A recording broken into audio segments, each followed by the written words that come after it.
eki ka sei zoi zoi oh chi ki nia chuan ta apet na lampang avai na lam hi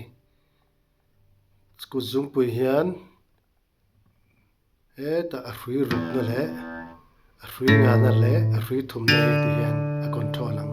baseline angin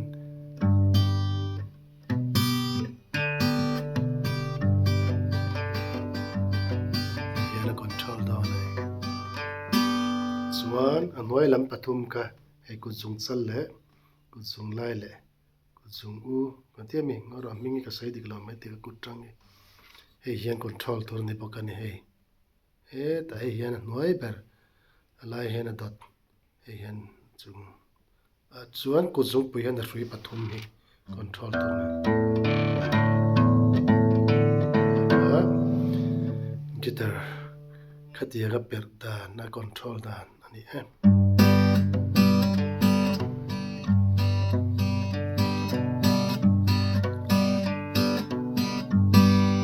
chuan ta atop lama ka kalkual na kha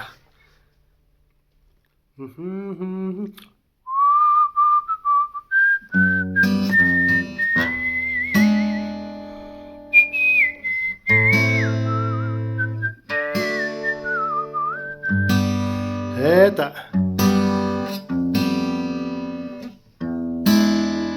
ia e minor dia lut le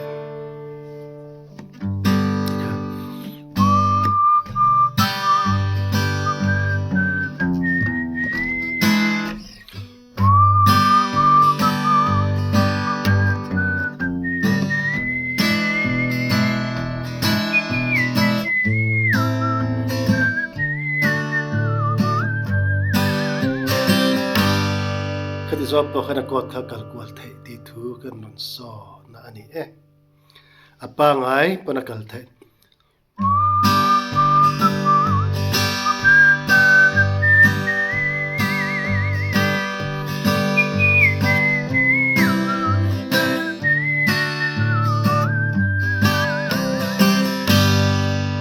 kot hi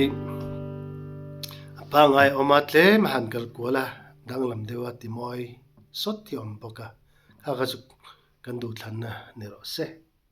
tun tu tan suan kha zong khani sela ale pekatan kai mule dan nia kalo me